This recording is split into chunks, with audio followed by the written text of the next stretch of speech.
Bonsoir à toutes, bonsoir à tous, soyez les bienvenus dans ce talk foot du mercredi 19 mars 2025. Oui, la saison avance, oui, il reste quelques matchs avant les tours finaux.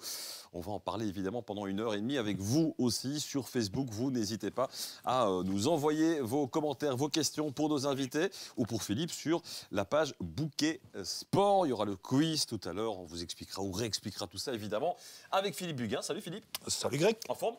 Tout à fait. Et alors émission exceptionnel à double titre, on peut le dire. D'abord, vous avez 2 anciaux pour le prix d'un.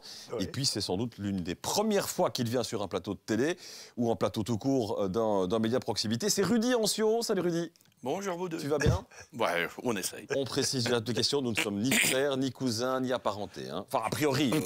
On ne sait pas encore. Oui, pas officiellement. Enfin, ce serait pas officiellement. Ouais, ce serait quand même très fort. Pas officiellement, on verra. Entraîneur de SPI cette saison, avec une saison pas trop mal, qui est peut-être pas encore terminée en termes d'objectifs. Maintenant, il faudra un petit miracle, en tout cas, un fameux alignement des planètes. Humainement, saison aussi un petit peu compliquée. Avant de revenir là-dessus, peut-être une petite bio, enfin une petite bio, pas si petite que ça, parce qu'il a quand même traîné ses crampons dans les 4 coins de la province et même ailleurs, Rudy Ancio. Oui, on va résumer ça, Greg. D'abord, je suis très content d'avoir un entraîneur comme Rudy Ancio en face de moi, parce que enfin, quelqu'un de ma génération, si j'ose dire. Oui. Non, allez, ils sont tous très sympas. Qu'on vous laisse, les amis Non, on peut voir. Voilà. Rudy qui est employé à la RTBF, on peut le dire, oui. Qui habitait Zoprel, oui. Donc un ennuyé, mais qui a quand même fréquenté beaucoup le terrain namurois, Ligny. Je calcule parce que c'est vrai que vous avez été aussi dans le Brabant et aussi dans le Hainaut, mais comme joueur, Ligny, Esch, Spie. Ouais. Lambussard dans le Hainaut, ouais. Wavre, Wallin et même Grédoisseau dans le Brabant. Comme coach, vous avez d'abord commencé comme T2 de Vincent Micheli, ouais. À Tamine. Puis il y a un petit peu les jeunes à Tamine. Il y a Petit Waret, il y a eu 3 mois Esch, ça n'a pas duré très longtemps. Esch, Meux, 3 ans. Foss, BM, Petit Waret, Espy. 3e saison déjà maintenant. Ouais. Vous avez signé pour une 4e saison. Non, pour une 3e. Ah, ça sera la 3e l'année prochaine. Ouais. Voilà. Déjà un fameux CV pour Rudy. J'en profite pour lancer la première mi-temps. Donc les présentations sont faites dans le stade. On va pouvoir entamer les hostilités. Ça ne passe pas, Philippe. Ça ne passe pas là. Alors non, tu ne te verras pas là. Ah oui. Non, tu verras les... Mais t'as pas besoin de te voir. Ah bah non. On regardera après. Hein. Tu verras surtout nos invités. On aura 2 invités d'ici quelques instants. On aura Malcolm Francotte, attaquant star de notre 11 de base. Hein. Quelquefois, j'ai pas eu le temps cet après-midi de faire le compte, mais on doit, à mon avis, être pas loin d'une dizaine de 11 de base de P1, voire davantage pour Malcolm Francotte. Et puis, Andy Devroy, capitaine de Tarsienne, qu'on accueillera un petit peu plus tard. Malcolm Francotte, que tu connais forcément aussi, pour l'avoir croisé. Je disais SPI, sauvé mathématiquement maintenant au classement général, qui pourrait peut-être encore espérer accrocher une place pour le tour final. Ben, on essaye d'accrocher cette 5e place. Mais bon, 4 points de retard, il reste 4 matchs, ben, il faut tout gagner, quoi. Oui, c'est ça. Il faut tout gagner. Ouais. Ça, il n'y a pas photo. Hein, en comptant encore sur des défaites des... Oui, c'est pour ça que je dis que les As vont devoir s'aligner. Des clubs qui nous précèdent. C'est ça, que les As vont devoir s'aligner. C'est que les 4 victoires, le 12 sur 12 suffira probablement pas pour être 5e. Il faudra effectivement que ce soit combiné à d'autres résultats. Dans les vestiaires, l'état d'esprit, c'est quoi? On est déjà un petit peu en fin de saison ou quand même on a envie de s'arracher pour au moins essayer? Ben, on va essayer. Donc, de toute façon, les joueurs sont au courant. Tant que mathématiquement on sait y aller, je ne vais pas les lâcher. Hein. Ça, c'est net, ça. Nîmes 4 points de plus que vous, Chevetogne 3 et Meubé 1. Hein, voilà les 3 adversaires. Vous allez à Bossière, contre Meubé, adversaire direct, contre Grandlay. Et au Condrusien. On peut espérer que le Condrusien sera un peu dément, puisqu'il aura déjà sa place pour le tour final. Et Bossière, bon, est-ce qu'il prépare parce que c'est un club, c'est une bête blessée. C'est un club qui va se battre pour son maintien en P1 aussi. Je pense qu'ils sont sauvés. Maintenant, ils vont tout doucement préparer la finale de la Coupe de la Province. Donc, puis maintenant, je ne sais pas quelle équipe l'entraîneur va mettre. Est-ce qu'ils vont tout mettre pour essayer de sauver la P3 ou pas? Je n'en sais rien. De toute façon, nous, il n'y a pas photo. Il faut gagner tous les matchs. Oui. Même contre Grandlay, s'il vient pour le titre. C'est encore jouable. C'est aussi, c'est-à-dire effectivement, c'est comme ça. On parlera forcément de Grandlay, de la situation de Grandlay et d'être en haut du classement de P1 qui cette année-ci est plutôt haletante, tant mieux d'ailleurs au niveau du suspense. Une année qui n'a pas été dans l'équipe, dans le noyau, une année de tourpeau, Philippe. Du côté de Spi, ben non. On voit quand même que c'était un peu irrégulier, hein, des bons moments, des moins bons moments. Oui. Des très bons moments et des moins bons moments. Il y a des 5-1, puis il y a des 4-5. C'est en dents de scie, quoi. C'est ça. Vraiment. En dents de scie, comme dans le match, on peut être très bon un quart d'heure, puis mauvais 10 minutes, puis très bon, puis... Et comment l'expliquer? Ça, c'est le foot, quoi. Ou c'est l'adversaire qui prend le dessus, ou c'est nous qui baissons un petit peu de régime, ou... C'est quoi? C'est vraiment l'effet de jeu? Parce que sur une saison, on peut quand même en tirer quelques leçons ou quelques enseignements. C'est pas à un moment aussi, mentalement, peut-être une question de maturité du groupe? Ouais, maturité, on a quand même des gars assez matures, même si le groupe est jeune, on a quand même des gars qui ont joué plus haut. Bien sûr, on a recommencé un groupe avec Thibaut Vigneron, avec des gars qui venaient un petit peu de gauche et de droite. Il a fallu qu'ils se connaissent. Bon, Fromont, on n'avait plus... Florian n'avait plus joué depuis un an. Gérodé vient seulement de recommencer dedans. Quentin Lispan a des petits problèmes de santé, mais il est en pleine forme.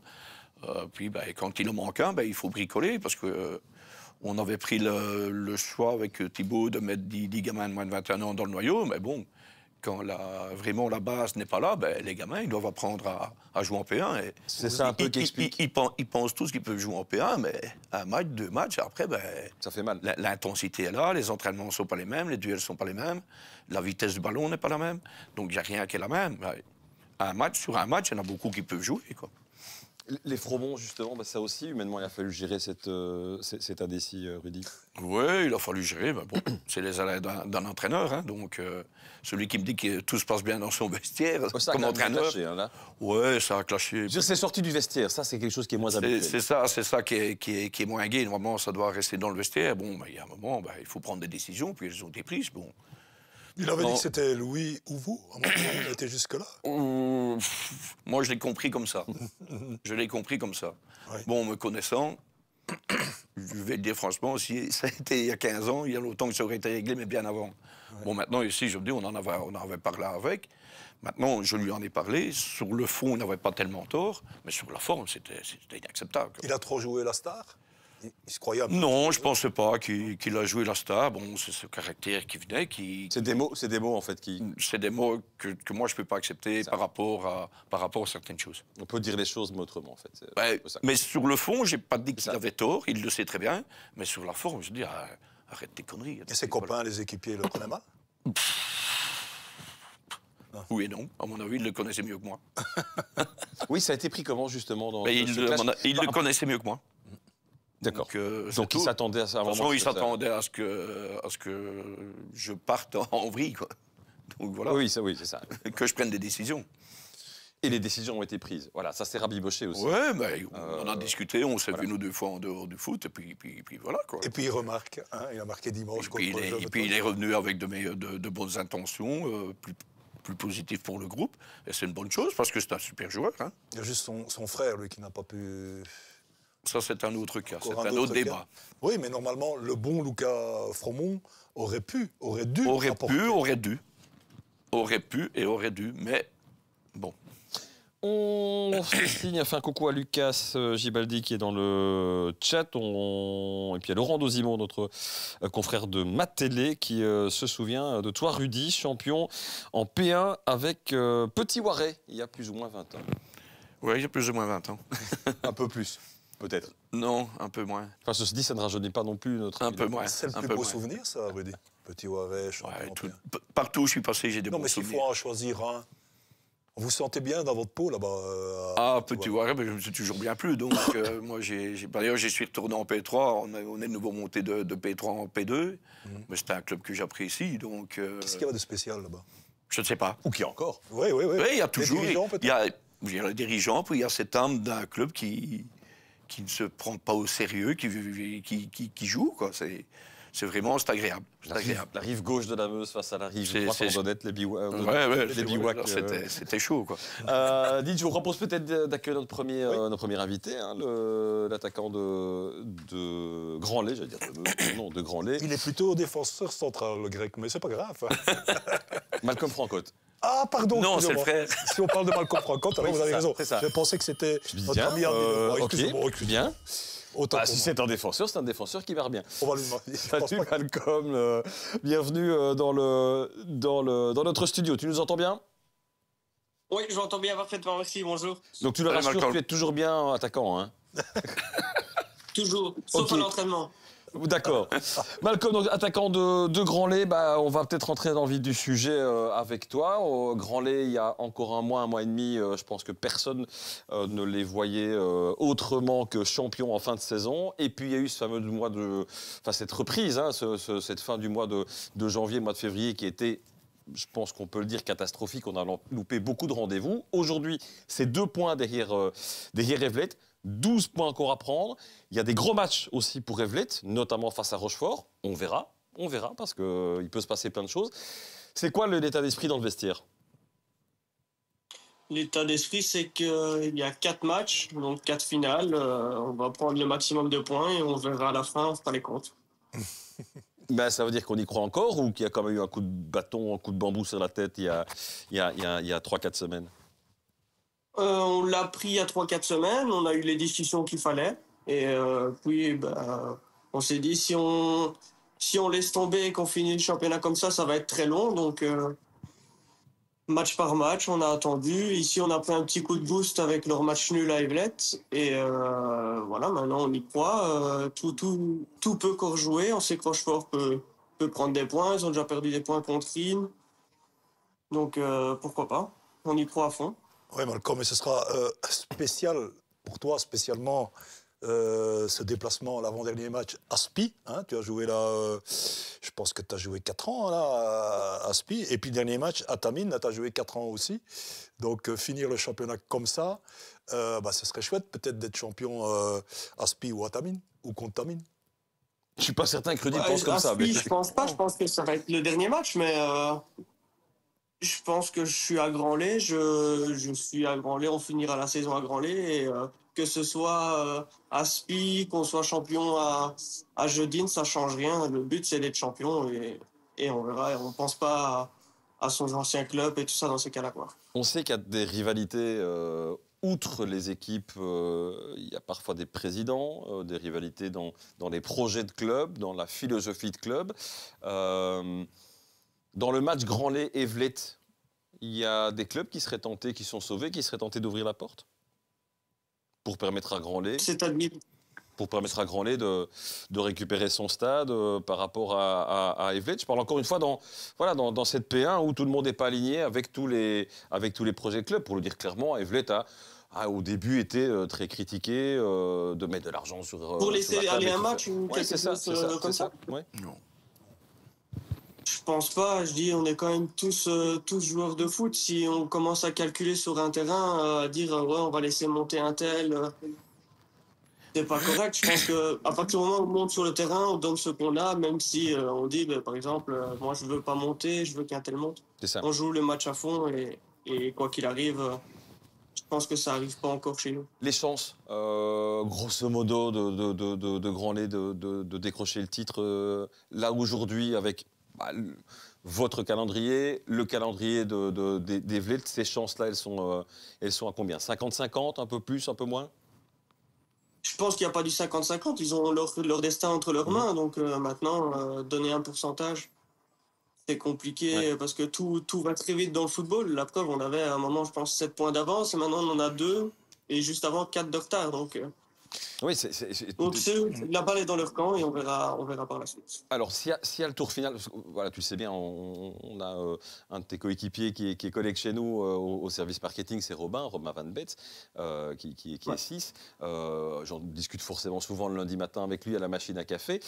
Et je lui avais dit il y a quelques semaines, mais si jamais Grandlay devait ne pas être champion et être versé au tour final, est-ce que ce ne serait pas les matchs de trop pour l'équipe? Est-ce que ça va être psychologiquement supportable de se dire on va devoir rejouer ce tour final, qui est parfois piégeux, pour enfin arriver à notre objectif d'évoluer en D3 CFF?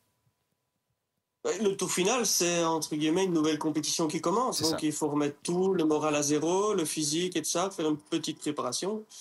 Et voilà, après les matchs de trop, comme je disais juste avant, à partir du moment où on monte sur un terrain de football, c'est pour gagner. Donc les joueurs, eux, veulent monter. Je pense que le staff aussi et la direction également. Donc, c'est marrant, si c'est par le tour final, on n'est pas. Il y a Robin qui me dit félicitations pour ton but dimanche. je dois quand même te poser une question. Sérieusement, alors, au niveau de la CFF, ce sera acté, c'est pour toi.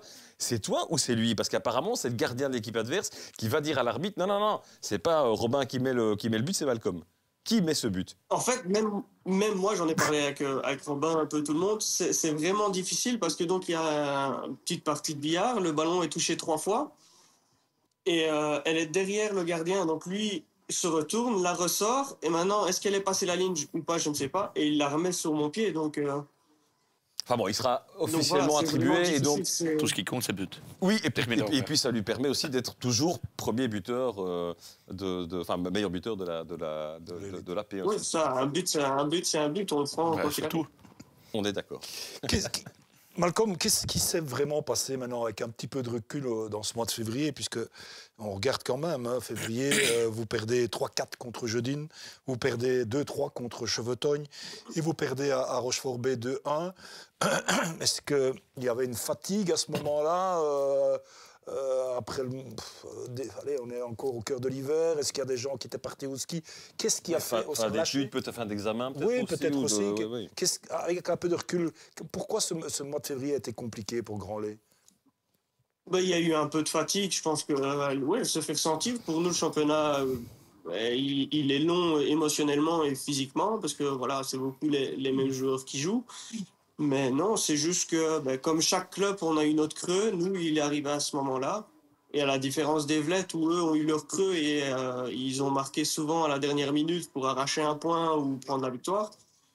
Nous, au contraire, on a craqué dans les derniers instants et on en a perdu beaucoup. Donc, c'est plus comme ça que je l'explique. C'est un peu ralent hein, quand on sait qu'on a pris avec Grandlay 6 points à Evlet hein, et qu'on est derrière.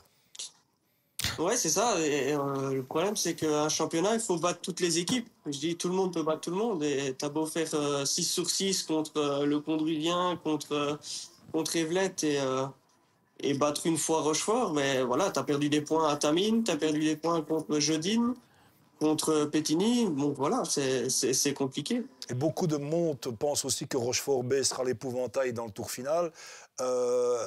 On pourrait se dire aussi, Rochefort-B, il a aussi la finale de la Coupe, peut-être qu'il va y laisser des forces. Mais c'est beaucoup de si, hein, tout ça.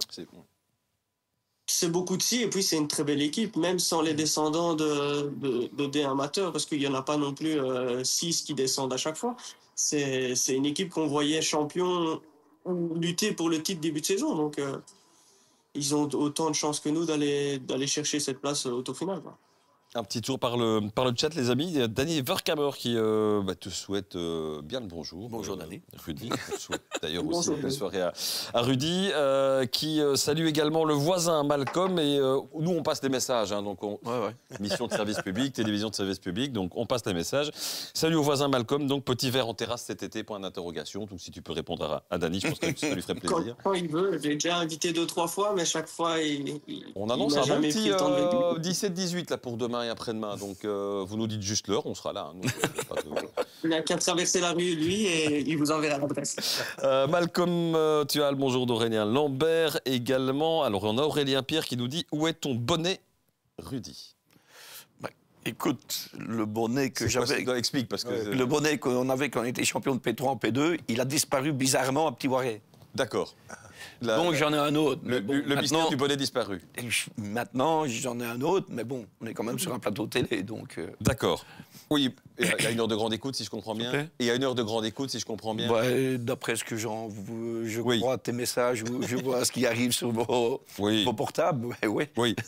Je suppose que ça t'est adressé également, Malcolm. Il y a Guillaume Mercier qui dit bonjour à mon filleul chéri.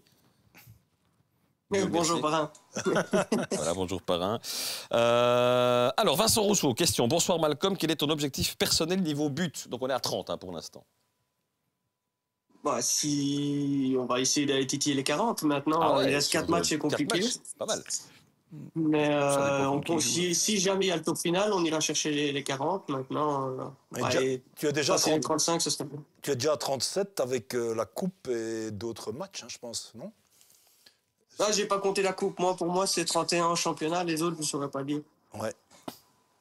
Ouais, donc j'ai fait 30 moi en championnat et pas 31. Oh, oui, bah, voilà. Bon, Le 31 avec celui qui est... De Rien, ici. Avec celui de Cédine. Ah oui, ça n'a pas été comptabilisé, voilà. effectivement. Et le record personnel, c'est combien sur une saison, Malcolm? Mais je pense que c'est mon record personnel. J'ai fait 27, mais sur une demi-saison. Ouais. Combien, tu as peut-être la stat, combien de pénaltys t'as provoqué cette saison?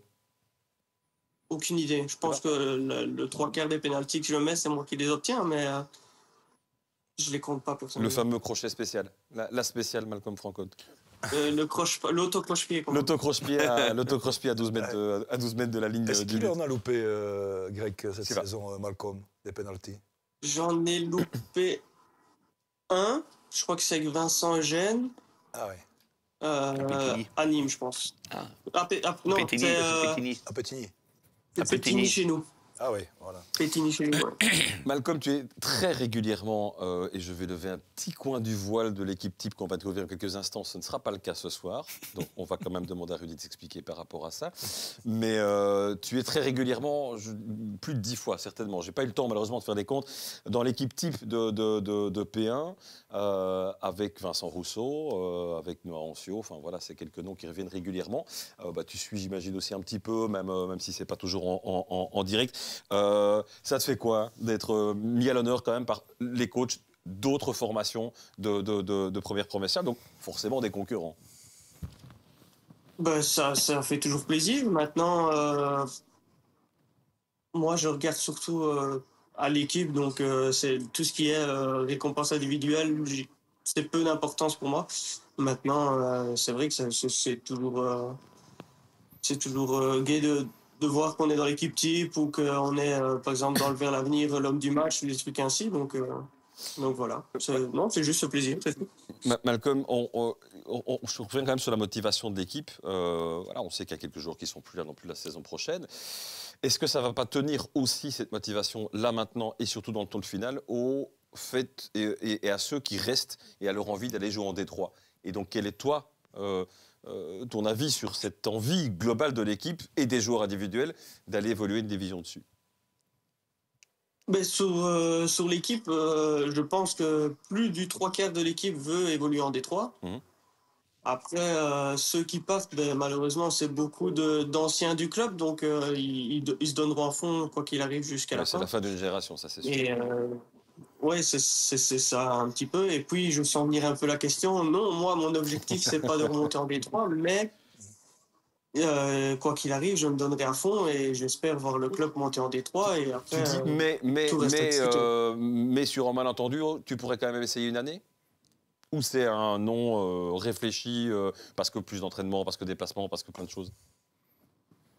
Plus d'entraînement, non, parce qu'on restera à 2 quoi qu'il arrive avec Branley. Après, tout est discutable. J'en ai discuté la semaine passée avec la direction.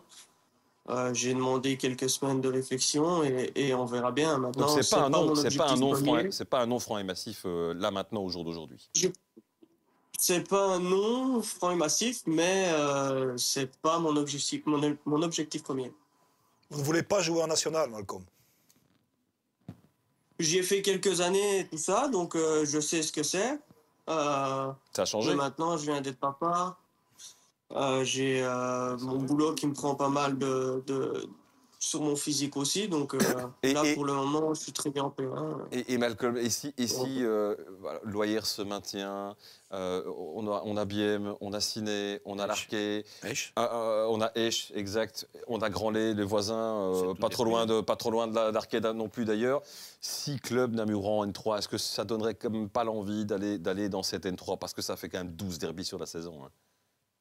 Ça fait pas mal de derbies, c'est des matchs toujours plaisants à jouer. Moi, je pense du principe, à partir du moment où je suis sur un terrain, c'est pour donner le meilleur, donc c'est toujours des matchs avec plus d'intensité. Et maintenant... et avec des potes aussi. On m'a demandé aussi voir si c'était pour les déplacements et tout ça. La P1 cette saison, quand on va à Jeudine, Couvin, Nîmes, Pétigny, c'est des longs déplacements aussi, donc ça change pas des masses, c'est plus un point de vue personnel et voilà, maintenant, comme je n'ai parlé avec David et Denis, le président, tout est discutable, mais c'est pas mon objectif premier. Ce sera, quelque part, le message est clair, c'est à eux à vous convaincre, à te convaincre.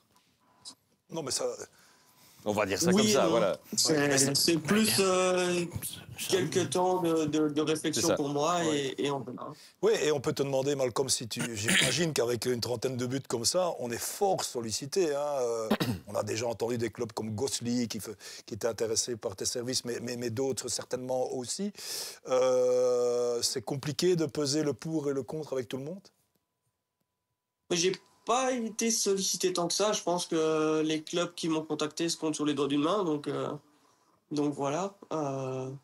J'ai eu une offre concrète, c'était en Flandre, que j'ai déclinée parce que c'était trop tôt pour moi donner une réponse et eux voulaient être fixés tout de suite. J'ai mis à part ça. En provincial flamande? Juste des prises de température. C'était en provincial flamande ou en national flamande? En provincial flamande, oui.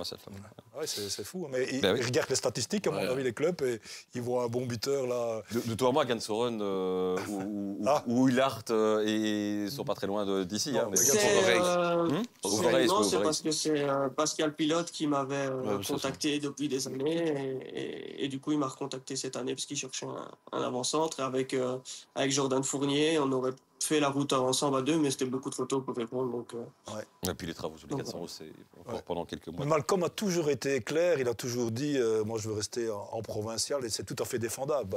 Le boulot, la famille, etc. Donc c'est clair qu'il y a une pression un peu différente quand même si elle n'est pas énorme entre la D3 et la P1, mais bon, toujours entendu que Malcolm voulait rester en provincial. Et c'est surtout aussi un niveau d'implication. C'est à partir du moment où on monte en D3. Mais comme j'entendais Rudy le dire tantôt, pour les gamins en P1, le ballon va plus vite, les tactiques est différente, l'impact aussi. Voilà, et ici, avec Branlé, je sais bien que Manu parfois me fait souffler ou des trucs ainsi, on a des petits arrangements. Donc voilà, c'est quelque chose que j'aurais du mal à concevoir de faire en D3 vis-à-vis de mes coéquipiers ou des trucs ainsi, et en P1 où c'est un peu plus acceptable aussi. 28 ans, c'est le bel âge, hein, Malcolm.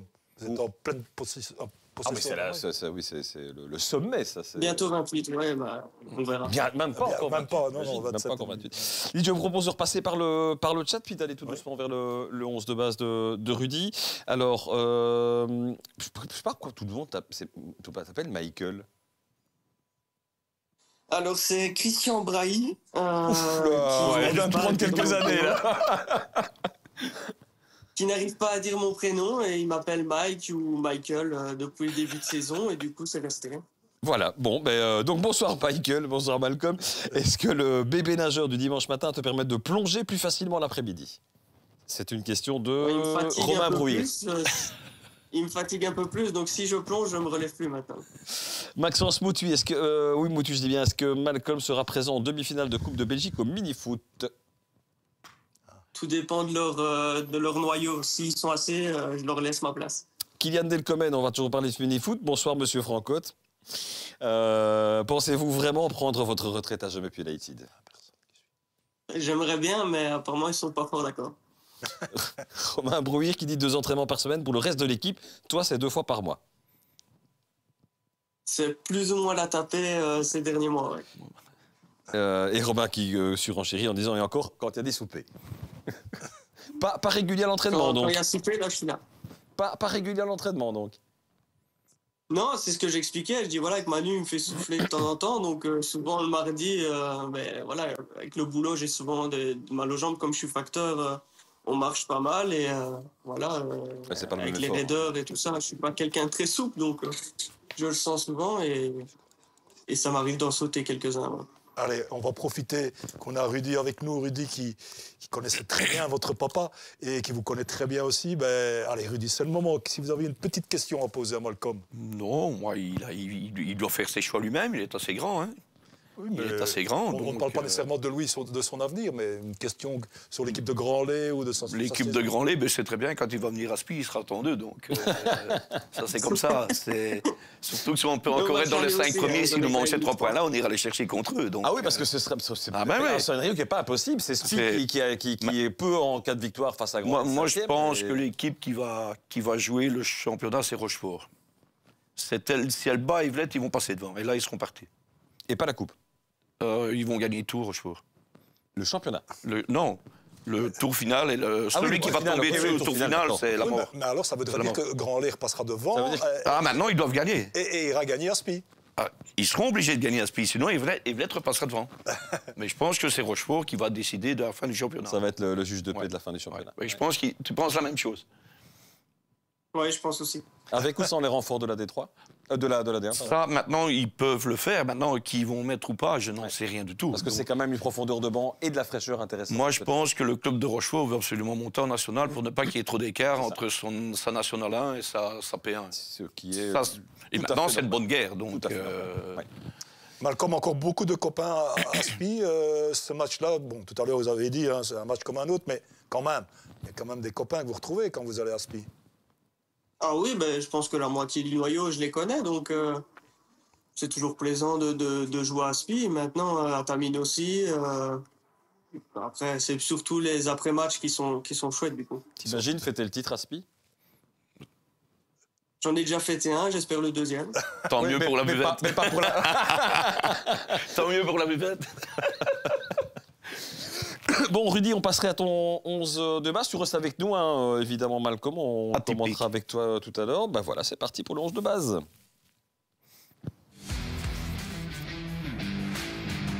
Atypique. Le 11 de base de Rudy Ancio. Et non, pas de Vincent Rousseau dans les buts. C'est Augustin Mathieu du Stade Jeudinois. En défense, on a Thomas Ligo de Grand et Maxime Toussaint de Meubé dans l'axe. Sur les flancs, Nava Fernandez de Petit Difran et Kabambo d'Evlette Jallet. On est sur un quoi, de 4-2-3-1, c'est ça? Ouais, 4-2-3-1. Ouais. En 6, Arnaud Hébet du Condrusien. En double 6, relayeur également Quentin Lisman de Spi. En 10, Louis-Laurent de Bossière-Jean-Blou. Sur les flancs Théo Duchesne de Nîmes et Virgile Dubois-Don, et donc pas de doigt Ancio. Et puis devant, c'est Logan Boucran du Condrusien. Des choix très différenciés de certains choix moyens, en tout cas sur des postes clés dans le truc. C'est quoi? C'est ton esprit de contradiction, en fait, tout simplement. Comme j'en ai l'habitude. Donc, moi, je trouve que tous les gars que j'ai pris là-bas sont importants dans leur club, même s'il y a certains qui malheureusement sont blessés, comme Théo Duchesne ou Logan Boucran. Mais tous les autres ont remporté beaucoup de points à leur club. Thomas Ligo, Maxime Toussaint, ça par contre, c'est une charnière qu'on a quand même souvent eu, pas toujours associé, mais c'est des noms qui ressortent. Thomas Ligo qui sort très très régulièrement quand même. C'est très solide à les déménager. Bah, très solide. Bon, maintenant, ce sont des gamins que j'ai eu à eux, donc je les connais bien. Maintenant, ils sont en pleine force de l'âge, comme Malcolm. Ils sont à 28 ans. Puis quand je vois le nombre de buts que Max Toussaint marque et Ligo, on a beau dire, ben Malcolm en a parlé, Grand-Lair a perdu des points à Tamine, mais s'il ne marque pas la dernière minute, ils perdent encore un point. Donc, et à Petigny aussi, tu vas chercher un latéral de Petigny, d'ailleurs. Hein. Ben oui. Ben oui, pourquoi pas. Ben, lui, je le connais quand même. Il y a quelques années, il jouait à Nîmes. Il a quand même joué à Couvin, je pense, ou à Mariembourg en promotion. C'est un gars qui fait son championnat. Et il se donne tous à fond. Quoi. Vous hésitiez aussi avec un... Avec un gamin de Tamine, avec Roméo de Smet. Oui, qui est aussi d'un... ça court, oui. C'est pas mal. Je dis, oui, il y a des pas quand même, Aurélien Lambert qui me dit, oh mon Dieu, l'équipe, est-ce que c'est le gars de Boucran le meilleur 11 ou le pire 11? Point d'interrogation. Alors, si tu l'as choisi, tu estimes que c'est le meilleur 11, mais il y a débat en tout cas dans le truc. Moi, j'aime bien. Ouais, le meilleur 11, je n'ai pas dit que c'était le meilleur 11, mais bientôt. C'est le sien. Mais c'est le tien. C'est le mien. Ouais, si je dois faire un 11, je prends ça. Maintenant, il ne faut pas oublier qu'après le 11, il y a le banc. Ça, on n'a pas alors demandé. on n'a pas été, peut-être pour la saison prochaine, ça, mais voilà. Bon, maintenant, je pense que pour il y en a qui ont été beaucoup étonnés que je mettais Virgile Dubois, mais je crois qu'il est quand même transféré à Rochefort-Bay. Ah oui, c'est un bon joueur. C'est que le gamin, il a des qualités, surtout qu'il sait quand même taper un goal facilement. Parce qu'au départ, c'est un... Puis on voit notre copain Augustin Mathieu, là-bas, ben, c'est la figure emblématique de Jeudine. Donc, il est passé par Bièvre, où il nous a pas mal emmerdé avec Jacques Marc quand on était à Meux. Maintenant, ben, c'est un monsieur. C'est un monsieur du football de la province de Namur. Tu as été chercher des joueurs, j'ai l'impression, dans ce 11 de base, des joueurs, tu viens de dire, un peu emblématiques, un peu représentatifs de leur club. Oui. Je me trompe? Non. Des clubman, des gens qui... Oui, mais des gars qui ont la fibre de leur club et qui ont envie de jouer pour leur club. C'est le cas de Quentin Lisman. C'est le cas de Quentin Lisman. De toute façon, si tu regardes la charnière centrale, que ce soit Ligo, Toussaint, Quentin Lisman et Louis-Laurent, je les ai eu à Meux. Donc j'ai pris une charnière centrale qui se connaissait, qui était polyvalente, avec Arnaud Ebet, qui est le stabilisateur de l'équipe du Condrusien. C'est ça. Maintenant, le plus étonnant, c'est peut-être Georges là-bas. Mais seulement, il s'est joué derrière dans l'axe en glissant, en laissant courir. Kabongo, là, à mon avis, lui, il a fait de l'athlétisme pendant des années. Lui, parce que... ça court. Il y a encore des joueurs qui sont sur le banc aussi parfois. Mais c'est pas des titulaires indiscutables. Non, mais quand vous voyez le noyau des Vlettes, il a le choix. Mais nous, contre nous, il nous a fait mal pendant 90 minutes, lui. Donc voilà, puis Bucran devant, c'est quand même, sans se blesser, c'est quand même généralement le 3e meilleur buteur ou le 2e meilleur buteur de la, série. Un peu en retrait forcément. Ouais, mais ça arrive, hein, on peut connaître des mauvaises saisons. Quoi. Surtout face à des artilleurs. Et puis, il y a notre copain Louis Laurent, là, il fallait un fantaisiste, un fantasme dans le groupe, et il y est, quoi. Donc, il y est. Aussi, hein. C'est tout bon. Il est capable de vous marquer des goals d'une reprise de volée de milieu de terrain. C'est vraiment c'est plus qu'un 10, quoi. Ouais, il peut jouer là, il peut jouer un petit peu partout, mais vaut mieux lui pas donner trop de conseils ou trop d'insister tactiquement. Parce que Théo Duchesne était chez vous Théo Duchesne est avec nous. Là, c'est plus pour la vitesse dans la profondeur. Je ne sais pas si Malcolm est encore avec nous, je pense que oui, tu nous entends. Maintenant, Théo, il est tout jeune, hein, il s'est moins de 21 ans. Vu qu'on doit mettre des gars de moins de 21 ans dans l'équipe, moins de 21 ans, les deux flancs. Hein. Oui, puis ça a 3 poumons généralement à cet âge-là. Donc, tu penses quoi de cette équipe type? Indépendamment du fait que tu n'es pas dedans, mais pour une fois, tu n'es pas dedans, je serais tenté de dire. Surprenante, quand même, Malcolm. Non, mais elle est surprenante, oui, mais c'est quand même des joueurs avec des qualités, voilà. Je sais plus c'est qui le disait il y a quelques semaines qu'il pouvait aller chercher des joueurs dans les équipes qui jouaient le maintien aussi, et c'est un peu le cas. Quand on voit Gilles Dubois, c'est toujours un gars qui ressort toujours à envoyer, par exemple. Bucran, c'est toujours, comme il dit, un top 3 buteurs, donc voilà, s'il n'a pas sa blessure, il est toujours présent. C'est une équipe qui tient la route. C'est pas une équipe que j'aurais choisie moi personnellement, mais elle tient la route. Une défense, Nava Fernandez, plutôt te concernant Ligo Toussaint. C'est bon, Ligo, tu n'as jamais joué contre lui cette saison-ci, mais Toussaint, c'est compliqué à tromper, c'est compliqué à jouer. Et Toussaint, en fait, ça fait. Et même si, imaginons que t'es Ligo en face de toi aussi, quoi. Oui, mais c'est une équipe, c'est solide, surtout dans les duels aériens. Moi, c'est un peu ma force. Et ils font tous les deux une tête en plus que moi, donc c'est compliqué à jouer. Après, Maxime Toussaint, on a joué l'un contre l'autre des années en jeune, encore maintenant. Donc, je pense qu'on se connaît un peu par cœur dans la manière de jouer. Donc, c'est toujours dur d'aller jouer chez eux, surtout qu'on les joue dimanche, quoi. Ouais. Et Arnaud Ebet, c'est le premier qui va prendre le contact sur toi. Oui, pas souvent agréable de jouer contre le Condrusien d'ailleurs, parce que c'est solide, mais c'est un terrible joueur aussi. Merci Malcolm Franco. On va le libérer tout doucement, un attaquant, pour qu'il puisse se reposer, être en forme pour ce week-end aussi. Un facteur, ça se fait tôt. Pas que les facteurs, mais effectivement, de fait, ça se fait tôt. Si j'ai bien compris, il y a un petit bout de chou aussi, donc c'est pas non plus toujours hyper reposant quand ils sont tout petits. Donc on va te laisser profiter de ta soirée en famille. Il n'y a pas de foot en plus aujourd'hui. Ce sera demain pour les Diables Rouges, j'imagine, au programme. Et voilà. Merci Malcolm. Bonne fin de saison. On sera évidemment très attentif dans le sport dimanche à 19h pour le dénouement. On espère l'apothéose de cette saison avec en tout cas nous concernant, j'imagine que tu ne partages pas, mais le plus de suspense possible, le plus de retournements de situation possible. Et il y avait déjà un gros derby pour Grand-Lay dimanche, puisque c'est Meubé. Voilà, on parlait de Maxime Toussaint et de Ligo. De toute façon, 2 semaines, Meubé était toujours en route pour le top 5 aussi. Donc, c'est 4 finales, il l'a dit. Hein. Bon, et il y a 2 semaines, c'était il y a 2 semaines, Bossière, c'est ça ou la semaine dernière. Oui, voilà. C'est ça, donc ça, on reste dans le coin. On a enchaîné Bossière, donc. Oui, voilà, c'est ça. On reste dans le coin. Ouais. Voilà, bonne fin de saison, Malcolm, et merci d'avoir été disponible pour ce petit bout d'émission avec nous. Je vais refaire un petit tour. Merci à vous. Bonne soirée. Merci, bonne soirée à Malcolm. Thomas Thibault, Rudy, que penses-tu de l'arrivée de Maxime Mauroy à Spi? Écoute, c'est un gamin que j'ai eu à Meux aussi. Donc, tout doucement, comme quand Talisman, malheureusement, a des petits problèmes de santé, mais qui vont se régler, ça ne sait pas, lui, il suit les cours des entraîneurs. Donc, il va venir à un moment, il faut tout doucement penser à le remplacer. Maxime Mauroy, il faudra qu'il se passe les dents en P1, bien sûr. Donc, Mais bon, il va apporter ce qu'il sait apporter. Donc, je te le dis, c'est un gamin que j'ai entraîné pendant 2 ans dans... Pas un titulaire? Mais pas un titulaire. Moi, je ne sais jamais qui va être titulaire. Maintenant, ce sont les meilleurs pour l'équipe qui joue. C'est tout. Parce que tout le monde dit, ouais, je suis meilleur que lui ou je suis meilleur d'autre. Mais pour l'équipe, tu n'es pas le meilleur.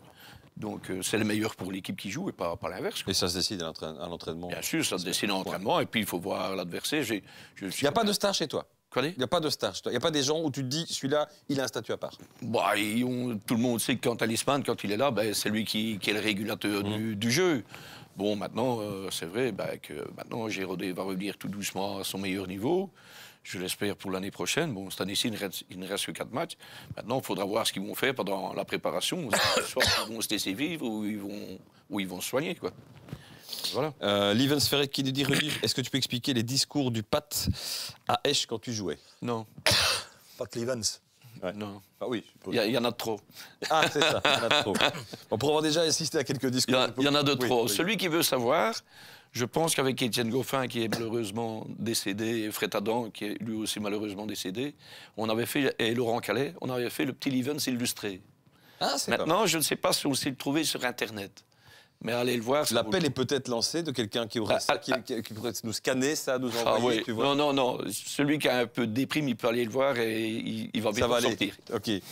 Bon, dites, je vais... Allez, un tout dernier maintenant, mais on vous prendra les autres. Rudy, un petit mot sur ton passage à Fos-la-Ville. 2 ans, un tour final, un titre de champion. Oui, et après, avec un président, comme on connaît Christophe Groulus, quoi. Donc, c'est pas toujours tout rose et violette, mais bon, il faut mettre les choses. Un homme de caractère, mais un homme qui sait ce qu'il veut aussi. Je pense que dans pas mal de présidents, c'est un président qui a joué au foot. Oui, aussi. Donc, c'est peut-être pour ça, par moment, quand les joueurs ne sont pas assez bons ou il n'en est pas content, c'est parce qu'il sait analyser le match. C'est vrai. Et avec vous, c'était... Parfois. Parfois, mais j'avais mon tampon avec moi qui était Bernard Pochet, donc ça allait. Allez, on va passer à la mi-temps, les petits amis, et puis à la revue de presse. Philippe, je vais te mettre à contribution. Allez, on s'arrangera avec Danny Verkamer. Il a le petit pâte illustré. Ah, le petit pâte illustré. Ah ouais, non. On commence par un article de Jérôme Delis dans Sud Presse du côté de... où on va un peu, c'est ça? Oui, tout simplement pour signaler le retour de Gauthier Smal qui revient à la maison. Il a l'honnêteté de dire qu'il n'a pas été au niveau auquel il voulait être à Rochefort. Je pense qu'il a été malade 2 fois consécutivement à des moments clés de la saison. Bon, il parle de son niveau, c'est peut-être lié à cela aussi. Alors, 0 but inscrit pour Gauthier Smal, c'est un peu surprenant, mais on est quand même en D1 ACFF. Mais je pense que le tout bon Gauthier Smal aurait mis des buts, ça c'est clair. Alors, il dit aussi l'autre raison, c'est l'équilibre familial. Avec 3 enfants au quotidien, évidemment, les heures d'entraînement sont plus évidentes à eux. Il habite à 800 mètres du terrain. Donc voilà, rien à redire sur son expérience à Rochefort. Il dit même qu'il avait des a priori avec l'entraîneur Jeffrey Redmeister, mais c'est une bonne personne qui gagne à être connue. Voilà, il parle aussi de 2 fois où il est parti de Meaux, il est parti aussi à Ciney. Il dit, là, c'est plutôt sur le plan extrasportif que cela avait capoté à Ciney. Donc voilà, il revient à la maison et peut-être en D1 ACFF si Meaux monte cette saison. On passe chez l'Avenir avec un article de Louis Sandron. L'équipe de Flavion Mauriane-May voudrait faire bouger la CFF. Oui, j'essaye de retrouver mon petit papier. Il y a eu un match épique ce week-end à Beaurain avec 4 cartes rouges et 2 pénaltys et des décisions arbitrales très contestées. L'arbitre est monsieur Christophe Henschel. Il a exclu Pesseleu pour 2 cartes jaunes, puis il a exclu l'entraîneur de Flavion, et puis Noah Fievé qui a été exclu aussi. Et puis généralement, ce genre de match a tendance commence à mousser très très fort à partir de ce moment-là. Oui, ben, je pense que tout ça a pris des proportions dès l'instant où les joueurs ont rouspété près de l'arbitre. Ben, c'est clair que c'est lui le chef, l'arbitre, même s'il a tort. Vous avez une carte jaune, ben, n'allez pas trop rouspéter, vous risquez d'en avoir un deuxième. Mais ce qui était curieux ici, et c'est rappelé dans cet article de Louis Sandron de Vers l'avenir, c'est qu'à un moment donné, il siffle, comment vais-je dire, un coup franc tout juste à l'entrée du rectangle. Et puis, comme les joueurs c'était 2-2, il restait quelques minutes, et les joueurs ont été rouspétés, parce que c'était quand même une occasion franche, même si ce n'était pas un penalty. Mais c'est devenu un penalty simplement, d'après ce que disent les joueurs, parce que les joueurs ont été rouspétés. Et donc, un coup franc donc, en dehors du rectangle est devenu un penalty parce qu'on rouspétait. Bon, c'est clair qu'il y a de quoi se poser des questions. Voilà, ils ont écrit, ils ne veulent pas poser réclamation. Je ne pense pas qu'il y a de faute d'arbitrage de toute façon, mais ils disent, les dirigeants de Flavio Moriamé, nous voulons faire bouger la CFF. C'est un arbitre qui a déjà eu des gros problèmes et qui a été suspendu plusieurs années. Même les joueurs de Borin étaient d'accord avec nous. Nous, on ne va pas prendre position. Certainement pas, on n'était pas au match. Et surtout pas comment pointer du doigt des arbitres, il y en a déjà plus beaucoup. C'est ce que j'allais te dire, Philippe, c'est vrai que ça reste humain, hein. C'est vrai qu'on a tendance à voir un peu le football professionnel avec les appels vidéo, avec maintenant les vidéos 3D, avec des caméras qui surveillent des dizaines de milliers de points sur chaque joueur et qui permettent de dire, on l'a vu malheureusement à la Coupe d'Europe avec notre pauvre Lukaku qui était hors jeu d'un demi-crampon de quelques millimètres. Ça, c'est le football professionnel. En football amateur, les arbitres n'ont pas ces outils-là. Ils sont tout seuls. Hein, ils sont la plupart du temps tout seuls, à part en P1 où ils ont la chance d'être accompagnés. Enfin, et encore, il manque parfois du monde d'être accompagnés par deux linespan. Donc oui, ils sont seuls. Sans eux, enfin moi je le rappelle toujours. Et il n'y a pas de match de foot. Hein. C'est pas par rapport à Flavion et à ce match à Borin, mais sans arbitre, il n'y a pas de match, et sans arbitre, il n'y a pas de compétition, il n'y a plus de football. Donc voilà, des erreurs, ça peut arriver, et je pense que ça doit se discuter. Je pense aussi que du côté des arbitres, on doit parfois aussi être un peu plus à l'écoute, être capable de discuter, d'expliquer sa décision et de la maintenir, parce que parfois aussi, ça peut créer une toute petite étincelle sur le terrain dans un match compliqué, mais ne tapons quand même pas trop sur la tête des arbitres. Oui, et des équipes qui pensent que l'arbitre est systématiquement contre eux. Oui, c'est curieux, je ne sais pas ce que vous en pensez. Rudy, vous avez des arbitres qui, chaque fois quand vous voyez ce nom-là, vous dites aïe aïe aïe? Non, pas spécialement. Non. Pas spécialement. Le problème qui se passe maintenant, c'est qu'on ne sait plus discuter avec les arbitres. On ne peut plus. J'ai un copain... Les règles sont posées, donc... Oui, mais j'avais un copain qui nous a sifflé à Couvin, pour ne pas le citer, Pascal Neuwart. J'ai joué avec le Lambusser il y a 30 ans, ou une trentaine d'années que je n'avais plus vu. Je lui ai dit bonjour, le gamin, il a reçu un rapport parce qu'on s'était fait la collade. On est où là? Peut-être prendre exemple sur certains championnats. Non, c'est discuté maintenant. En Angleterre, quand tu vois un match de Premier League, quand tu vois un match de football espagnol, je prends ces deux-là parce qu'on a là-dedans, parmi les meilleurs arbitres au monde, avis personnel, ce sont des gars qui s'arrêtent pour discuter, pour parler. Le joueur qui ne le fait pas bien, il a une jaune. Hein. Le joueur qui vient l'agresser, il a une jaune, ça c'est très clair. Ça c'est normal. Mais les joueurs comprennent, voilà. Moi je ne comprends pas pourquoi on ne peut pas demander à l'arbitre, attends, je ne vais pas dire tu siffles quoi, ou qu'est-ce qui s'est passé. Le capitaine a le droit de le faire. Le capitaine a le droit de le faire, si l'arbitre est mal tourné, il va quand même lui donner la carte, même s'il est capitaine. Oui.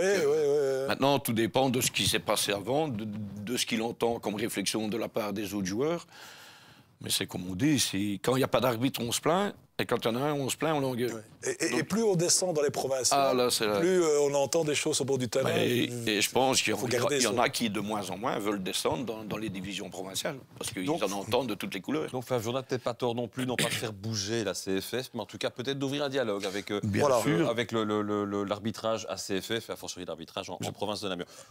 On avance, Philippe? Oui, en attendant, juste pour dire, si je parlais de Flavion là, c'est parce qu'ils sont dans pleine bagarre pour avoir leur ticket aussi pour le tour final. Ils sont bien placés, mais dans cette 2A, il y a Nanine, il y a Malone, il y a Flavion, il y a Profondeville, il y a Borin évidemment qui a gagné ce match contre Flavion, il y a Dinan, il y a Lustin, Athil-Château, c'est énormément d'équipes qui se battent pour avoir le tour final. Donc évidemment quand il y a de l'enjeu, c'est encore plus tendu, mais c'est pas une raison pour en vouloir chaque fois aux arbitres. Hein. Ah, je suis tout à fait d'accord avec toi, et on a d'ailleurs Ricardo Isma-Caresma qui nous dit ici, il faut arrêter de parler aux arbitres, c'est tout, c'est les règles. Eh bien Ricardo, je suis d'accord avec toi, il faut arrêter de parler aux arbitres, il faudrait peut-être commencer à parler avec les arbitres. Il faut parler avec l'arbitre. Mais maintenant, non, mais c'est il faut qu'ils aient qu'il faut arrêter d'aller râler sur la décision et de poser la question. Qu'est-ce que j'ai fait? Qu'est-ce que vous sifflez? Ben oui. C'est un dialogue. Et pas de dire à l'arbitre, t'as mal décidé.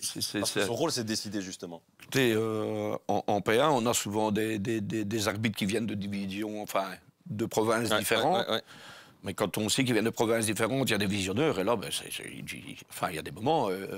ils ont peur de faire une boulette, ils ont peur de parler. C'est quand même d'avoir des arbitres qui ne connaissent pas les équipes. Non, mais il y en a qui sont ouverts au dialogue, mais s'ils savent qu'il y a un juge de ligue... Ils se referment un peu, c'est ça. Si un juge de ligue, c'est un visionneur, c'est ça. Terminé. Maintenant, on ne sait pas qui vient visionner, ou l'arbitre ou le juge de ligue. C'est ça. Alors, hasard de notre chat, ça va beaucoup t'amuser, puisqu'on a Martin Forlay qui nous dit salut dans le chat. Eh bien, Martin, le prochain article de presse est un entrefilet de Sud Presse qui concerne justement les dessous de ton transfert. Donc, voilà.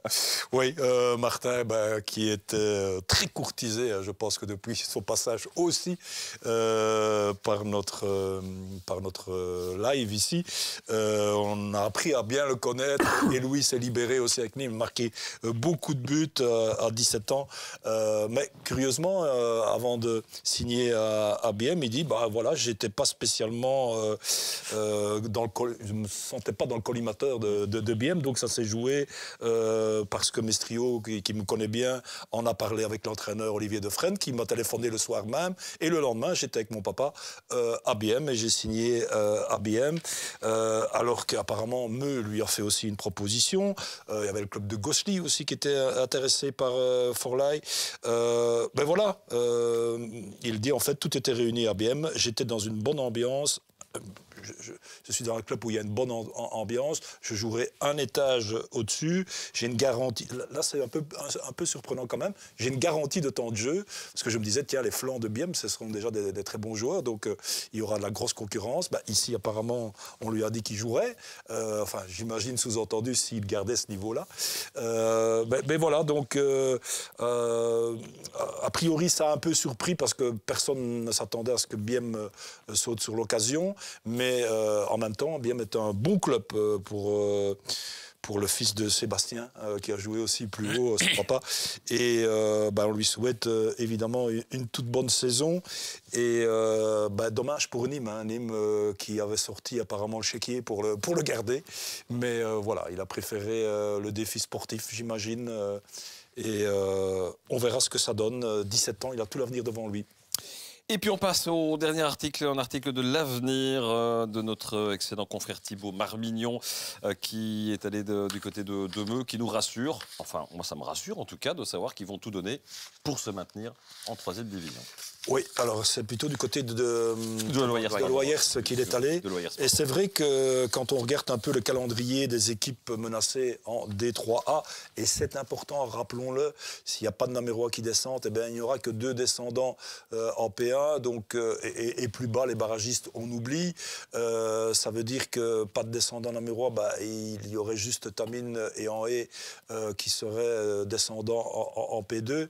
Les 15e et 16e descendraient de P2 à P3, etc. Donc, avant ça, évidemment, on voit quand même qu'il n'y a que 3 points de différence entre 5 équipes, Pontassel, Esch, Loyers, Rebec et Jodogne. Mais quand on regarde le calendrier... Il y a quand même 2 Namurois dans les 5. Dedans, oui, évidemment. Tant que ce n'est pas terminé, tout est possible. Mais Rebec a l'air le plus mal en point pour le moment. Il a perdu contre Esch, il a perdu contre Loyers aussi dans des matchs couperets, comme on dit. Et surtout, Rebec n'a plus que 3 matchs à jouer, puisque Perouet et Belleuil sont forfait général et qu'il devait tomber justement contre Bec. 3 matchs à jouer. Quand Jodogne a encore 5 matchs à jouer, Esch 4, Loyers 4. Dont 2 derbys. Dont 2 derbys, Alarquet et Ciné. Oui, voilà. Et quand on regarde le calendrier de Rebec, à Monceau, contre l'Arquet et à Pontassel, match aussi couperet. Je pense que c'est Rebec qui est le plus mal placé et que les Namurois ont un calendrier pour s'en sortir, mais jusqu'au bout, on garde le calendrier de Esch aussi, Pontassel, Ciné, et puis à Jodogne, et espérons que ce ne sera pas un match couperet, l'avant-dernier match, Jodogne-Esch, et puis celui qui sera probablement champion, Brann, lors du dernier match.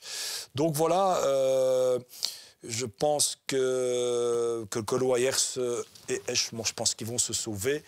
Et ben, ce sera un cocorico pour le foot namurois. J'espère que tu seras un oiseau de bon augure et que les dieux du football namurois t'écouteront en fin de saison. On restera évidemment là aussi attentif dans l'émission Le Sport. On entame la deuxième période.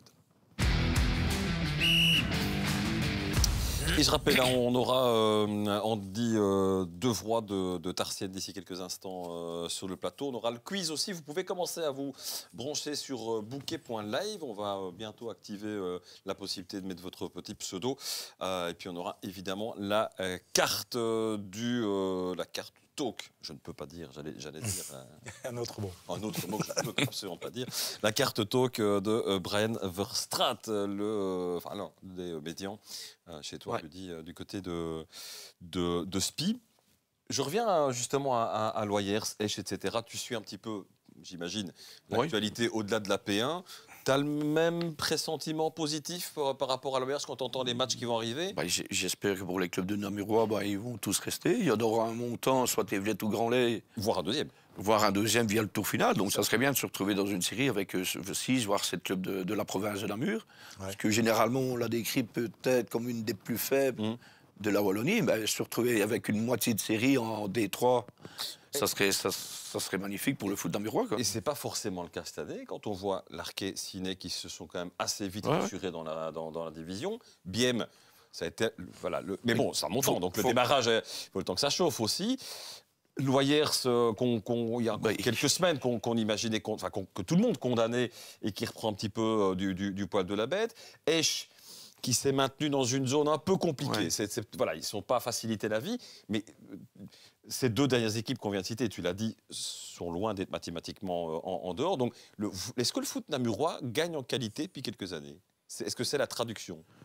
Avec un Meux qui survole la D2 depuis quelques années, avec Namur, Namur 7e en D1, pas mal quand même.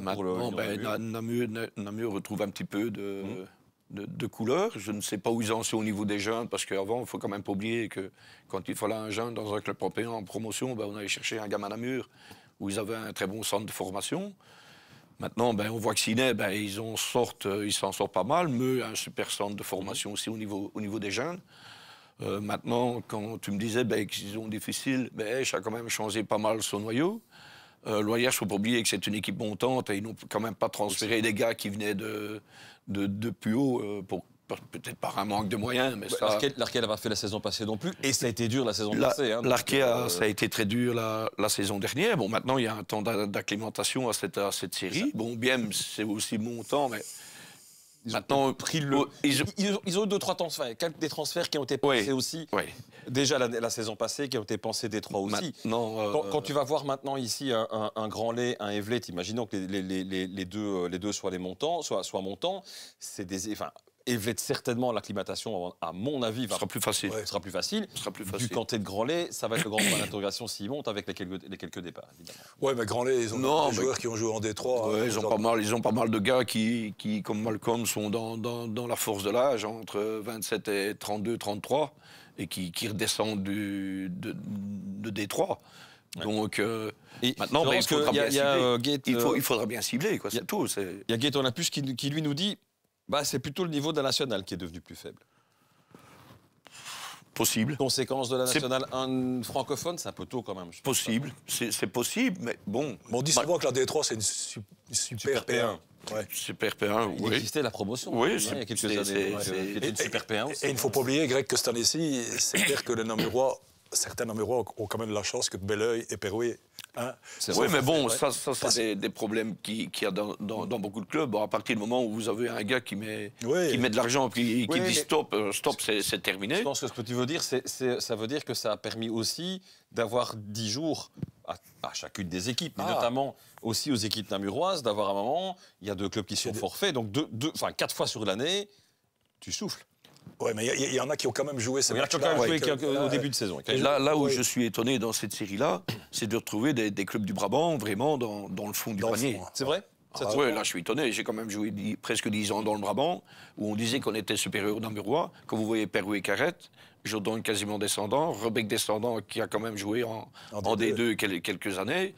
là, je suis étonné de les voir dans le fond du panier comme ça. Derrière ça, le Racing Wavre, Wallin... Moins de moyens, on en revient à ça. C'est peut-être des clubs qui tenaient oui, je ne sais pas. Mais... Donc, je suis étonné.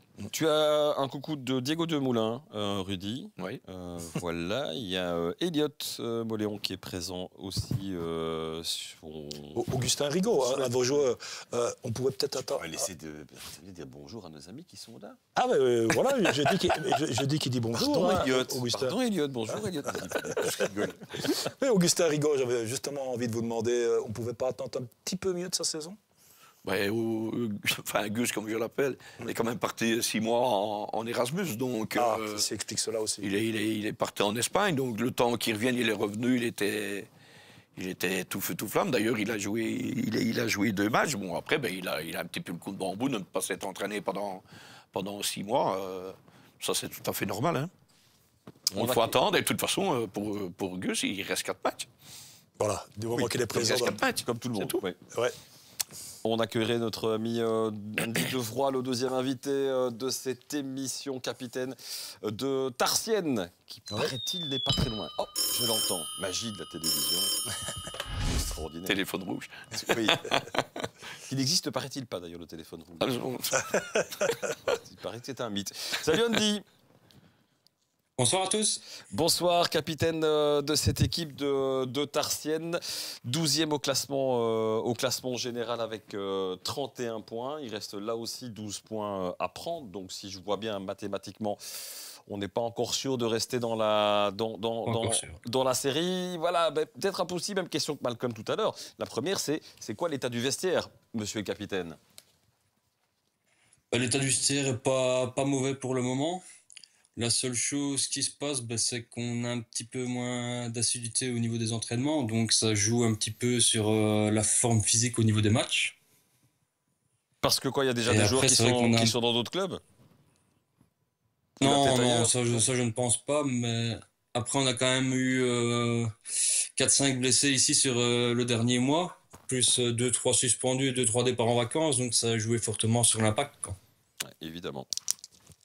12e, 3 points d'avance sur des barragistes que sont le FCO et Houillet. Bon, comme on a dit, pour le moment, il n'y a même pas question de barragiste puisqu'il n'y aurait pas de Namurois qui descendent, mais bon, on va toujours le considérer comme ça. 8 points d'avance sur Somzé et 11 points d'avance sur On-EB. Principe, descendre direct, il faudrait une catastrophe. Non, il faudrait une catastrophe, surtout qu'on a le calendrier qui est entre guillemets entre nos mains, vu qu'on va jouer On-EB, Biou et Suris, et ici ce week-end le derby contre Tichâteau, donc c'est des confrontations directes qu'il ne faudra pas manquer. Tichâteau qui est déjà sauvé par contre, il y a 7 points de retard. Une équipe qui risque Tichâteau d'être un peu en roue libre pour cette fin de championnat? Ou justement non, le derby on va vouloir le jouer à fond? Ouais, c'est ça. Surtout un derby. Oui, parce que Tichâteau, il peut encore, mathématiquement, il a encore la possibilité de jouer le tour final. Et comme le dit Andy, c'est un derby. Mais dans le Grand Walcourt, que je connais bien, puisque je suis originaire du Grand Walcourt, le derby, c'est quelque chose. Il y a Somzé, il y a Tille-le-Château et il y a Tarsienne. Et pour le moment, Tarsienne a battu 2 fois Somzé et a déjà battu 1 fois Tille-le-Château. Donc, pour le moment, c'est Tarsienne qui gagne tous ces matchs-là. Il faudra voir ce dimanche. C'est chez vous, hein, ce dimanche? C'est chez nous, oui.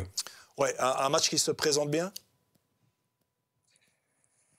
On a quelques retours, justement déjà 2 retours de vacances et peut-être un retour de blessure, donc ça apportera déjà un peu plus de fraîcheur au niveau du groupe comparé au dernier match à Nanine.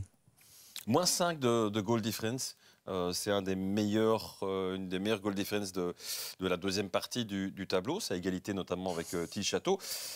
C'est quoi? C'est la défense qui a posé un souci cette année-ci? C'est un tout petit peu trop de buts encaissés par rapport à ce qu'on a pu marquer?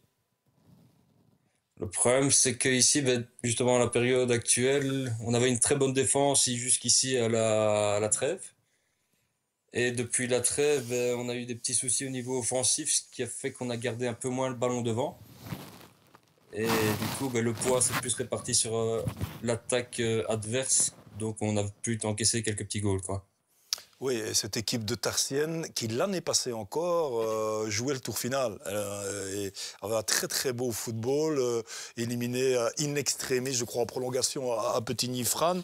Il y avait encore un Anthony Porson qui jouait chez vous, il y avait Maximilien Paulus et Alessio Renga, tous ceux-là sont partis. Le Tarsienne de cette année-ci était qualitativement moins bien armé pour vous? Non, honnêtement, le Tarsienne de Stanissi était tout aussi bon qualitativement. Après, on a eu quelques petits soucis, quelques petites défections au début de saison avec des joueurs qui ont renié un petit peu leurs paroles. 3-4 joueurs. Donc ça fait déjà que l'effectif était assez réduit pour le début de saison. Puis, comme je vous explique, quelques blessures, quelques suspendus, quelques départs en vacances. Et ça fait en sorte qu'on doit aligner des joueurs de la P3, dont le deuxième gardien qui est venu jouer dans le jeu ici à Nanine et également à Borin. Donc voilà, ça ne facilite pas le travail pour l'équipe. Ça souligne aussi la difficulté dans cette région-là, et forcément Tarsienne, qui est frontalière avec le Hainaut, de rivaliser avec les clubs du Hainaut, j'imagine. Ouais, ça explique en partie. Oui, et l'équipe de Tarsienne B, vous en parlez, elle va descendre de P3 en P4, donc allez, bonne nouvelle pour cette équipe. Elle a quand même signé sa première victoire. Leur premier succès, oui. Mais quelque part, vous dites on doit aller chercher quelques joueurs en P3, c'est pas l'idéal non plus. P3, P4, quoi, visiblement. Oui, ils vont aller en P4 maintenant. Mais vous m'avez surtout dit en préparant cette émission que la mentalité n'avait pas été exceptionnelle cette année-ci. Et d'un autre côté aussi, le noyau n'était pas très très large. Il n'y avait pas assez de concurrence et certains se sont un peu reposés sur leur laurier, si tant est qu'il y avait des lauriers. Ouais, c'est ça. Beaucoup de joueurs étaient quand même forts à leur aise, donc j'en fais partie aussi, je vais pas vous mentir à ce niveau-là, parce que y a rien à faire quand on n'a pas de concurrence. Ça n'aide pas à se surpasser, à se démener plus sur le terrain encore, aussi bien physiquement que techniquement.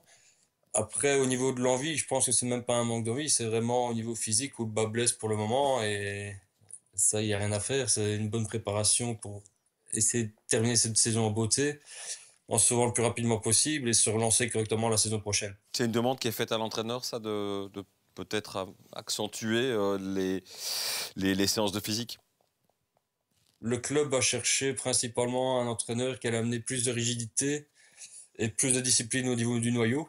Parce que c'est vrai que cette année-ci, on était assez indiscipliné justement avec ces entraînements que beaucoup de joueurs évitaient, ou on fait quelquefois des séances d'entraînement à 6 joueurs, donc c'est un peu délicat de... Ouais, je vois le regard de Rudy Ancio, c'est qui en dit non. Tu n'as pas vu son regard, mais je peux t'assurer qu'il en dit non. Non, moi, mais c'est vrai que et c'est peut-être aussi la différence de cette fameuse P2 par rapport aux autres divisions quand on veut jouer un petit peu plus haut. Je me rappelle, je ne sais plus qui me disait ça. Je me demande si c'est pas Pat Evans qui me disait ça quand Henry était encore en P2. Tu peux arriver jusqu'en P2 avec une bande de potes, mais si tu veux passer le gap, tu dois avoir une équipe de foot. D'accord avec ça, toi, Rudy?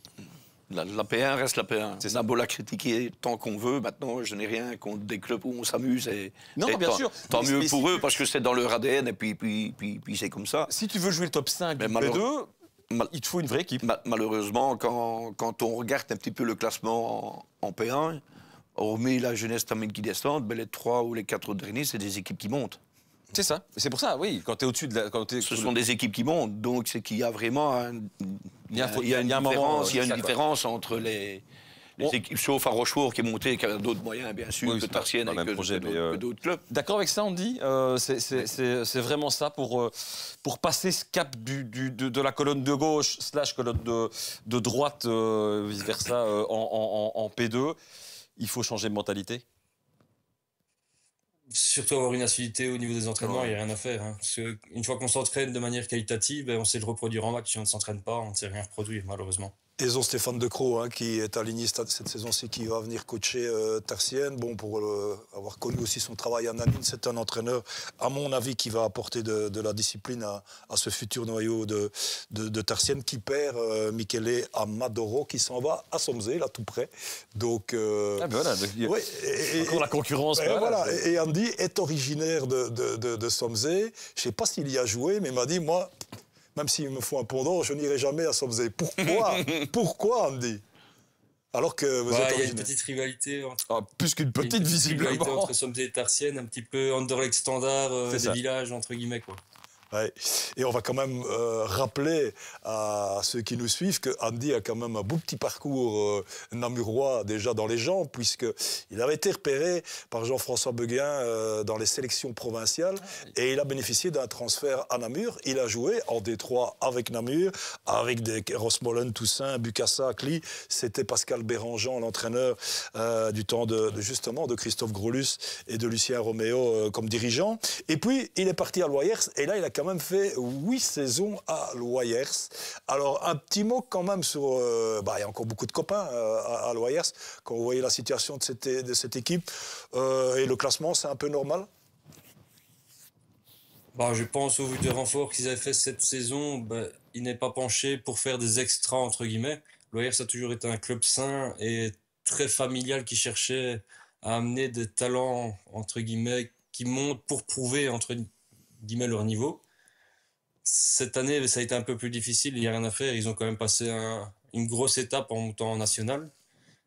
Et je pense qu'ils ont quand même bien réussi leur challenge et j'espère qu'ils termineront très correctement cette fin de saison. Ouais, repasser une grosse étape, hein. Ce serait le 3e ascenseur de l'OR sur 10 ans, 12 ans? 2 fois, ouais, possible. Enfin, certainement deux fois. Hein, donc 2 fois, c'est ça. On va préciser aussi, Andy, que vous aviez été repéré en même temps, je pense, que Thomas Hernandez, qui est à Tarsienne maintenant. Qui est revenu à Tarsienne également, oui. Ouais, il était allé à Loyers ou à Namur, Thomas Hernandez? À Ciné. À Ciné, oui. Ah ben voilà, repéré aussi dans cette sélection provinciale de jeunes. Je ne sais pas si vous avez un œil sur les sélections provinciales, Rudy. Ça se joue où ils s'entraînent, je pense, les mercredis après-midi. Donc, c'est compliqué. Avec le boulot, c'est... Tu ne sais pas envoyer un scouter, non? Non. Oui, et 2 fois, je pense que vous avez joué avec Loyers. Vous avez joué notamment dans un fameux coude à coude avec Spi pour un titre de champion, hein, puisqu'on a l'entraîneur de Spi aujourd'hui. Une saison, ouais, on avait joué au coude à coude avec Spi et une avec Ciné. Et c'était qui l'entraîneur de Spi à l'époque? Ça c'est une très bonne question. Pas Bojovic. Bon, ok. Non, c'était pas Sba, je pense. Majid. Majid. Ouais. Et alors, ce qu'il faut encore souligner, parce que c'est un petit peu amusant, figurez-vous que Tarsienne, de temps à autre, s'entraîne, comme tous les clubs, quand ils le peuvent, sur un synthétique, pas leur terrain à eux. Non, ça, il n'est pas synthétique, le terrain Tarsienne, ça, effectivement. Donc, ils jouent le derby contre Tille-le-Château. Tille-le-Château a un synthétique, mais ils ne vont pas s'entraîner dans l'entité. Ils vont s'entraîner à Gerpine, chez les Hennuis, un peu plus loin. Ouais. C'est pour ne pas, parce que c'est 2 clubs de la même série, vous ne voulez pas trop vous montrer. Qu'est-ce qui explique qu'on va plus vite à Gerpine qu'à Tille-le-Château sur le synthétique? Non, en fait, en réalité, on a un accord avec les dirigeants de Gerpine. Sur le club de Tarsienne et de Gerpine ont souvent fait des fusions en jeunes auparavant. Ah, voilà. Pour pouvoir jouer justement des jeunes de Prince Namur dans le Hainaut et vice-versa avec ceux de Gerpine. Et du coup, il y a des accords qui se sont faits entre les dirigeants, je ne sais pas trop quoi, mais on peut utiliser leurs installations en temps d'intempérie, entre guillemets, ou quand le terrain a réellement besoin de souffler. Oui, alors, une nouvelle extraordinaire aussi, Greg et Rudy, c'est que figurez-vous, à Tarsienne, je les ai connus, donc peut-être que vous êtes allé avec Spi aussi à Tarsienne, on va en parler après. Mais vous avez vu les vestiaires. Ils vont changer, là. Mais oui, mais ce sont des vestiaires d'un autre temps. Je ne sais même pas si vous savez mettre les 16 joueurs dedans ou les 11 dedans. Maintenant... Mais grande nouvelle, nouveau vestiaire et nouvelle buvette. Oh. Et il y a, je sais pas moi, il y a 50 ans qu'on attend ça à Tarsienne, et c'est prévu... pour le mois d'avril ou quoi, et une inauguration pour le prochain championnat, mais c'est la grande nouvelle à Tarsienne, même peut-être plus qu'un maintien. Ouais, c'est une très très bonne nouvelle pour le club. C'est un projet qui dure depuis plus d'une dizaine d'années déjà. Donc une fois que les premiers blocs ont été posés, c'est vrai que ça faisait quand même quelque chose. Pour moi qui suis un enfant du club, c'est un projet qui aboutit de longue haleine, quoi. Et on se fait mettre tout le monde dans le vestiaire pour le moment? On saura mettre tout le monde et il y en aura même un 3e. Et vous vous souvenez de ce match contre Rudy Ancio et Spi en Coupe de la Province, que 0-1, c'était tout juste? Ouais, je me souviens bien, c'est une tête du défenseur central, si je ne me trompe pas, sur phase arrêtée. Ouais. Bien, bon, voilà. Andy Aoliot qui nous demande si tu peux nous... Oh, ça sent encore la private joke, ça. Si tu peux nous expliquer ce qu'est une éclipse lors d'un stage en équipe.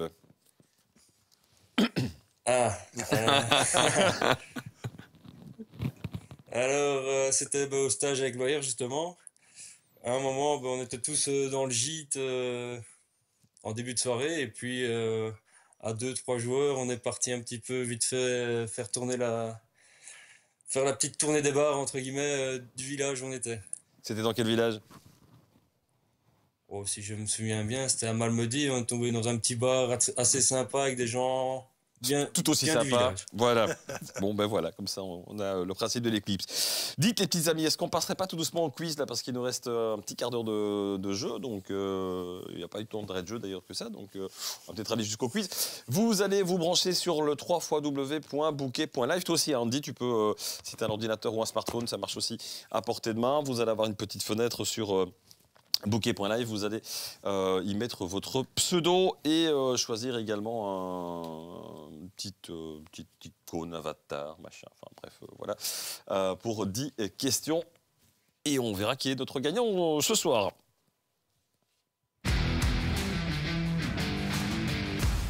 Ou notre gagnante. Allez, on a Matt, Dozy, enfin la régie Bouquet, je sens qu'ils vont encore tricher. J'ai presque envie de leur donner une rouge préventive, tu vois. Bah ils sont partis, tu vois. Ah bah regarde, voilà une rouge. Voilà, une rouge préventive. Rudy, bah, tu joueras avec nous aussi, bah, pas avec ton smartphone. J'ai appris que... Non. Est-ce qu'on peut révéler quand même que tu n'actives jamais le Wi-Fi de ton smartphone? Donc tu n'es jamais en 4G, c'est ça? Je pense qu'il y a des moments où il s'active tout seul. Et comment ça se fait? T'es pas sur Facebook? T'es pas sur les réseaux? Pourquoi?